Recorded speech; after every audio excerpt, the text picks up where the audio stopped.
Бұл оқиға түн ортасындағы автобус немесе хош иісті төбелерге апаратын автобус деп те аталады.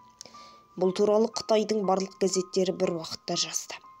1995 жылы 11 қарашада 375 автобус Юаньминь аялдамасынан шықты. Түн ортасындағы автобус, оның баратын жері Сяньшань. Хош иісті төбелер. Жолаушылар тек жүргізуші, кондуктор, егде ел және жас жігіт болды. Бұл тыныш және шалғай алмақ. Жол бос еді. Көп ұзамай Цин дәуіріндегі дәстүрлі Қытай киімдерін киген 3 жолаушы автобусқа отырды. Егде жастағы әйел оларды ұзақ және сақтықпен бақылап отырды.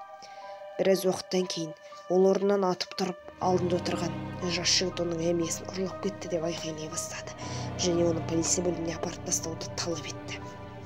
Жүргізуші оның айтқанын орындады. Бірақ олар көліктен шыққан кезде кемпір жас жігітке оның өмірін сақтап қалғысы келгенін мойындады. Автобусқа мінген үшеуі елес болған. Жел шыққан кезде шапанның етегі көтеріліп, әйел олардың аяғы жоқ екенін байқады.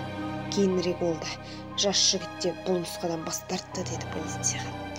Алайда келесі күні нөмір 375 автобус мүлдем жоқ болып шықты. 2 күннен кейін Сяньшаннан 100 шақырым жерде орналасқан мен су қоймасында су басқан күйінде тапты. Ішінен 3 мәйіт табылды. Жүргізуші, кондуктор және жеке басын анықтау мүмкін емес адам. Автобусты тексерген кезде полиция бензин құятын 30 адамның қанына толғанын анықталды. Су қоймасын қоршап тұрған камералардың ешқайсысы автобустың түсірілімін түсірген жоқ. Сол сәтсіз кеште не болды? Бұл құпия әлі күнге дейін ашылмаған күйде отыр.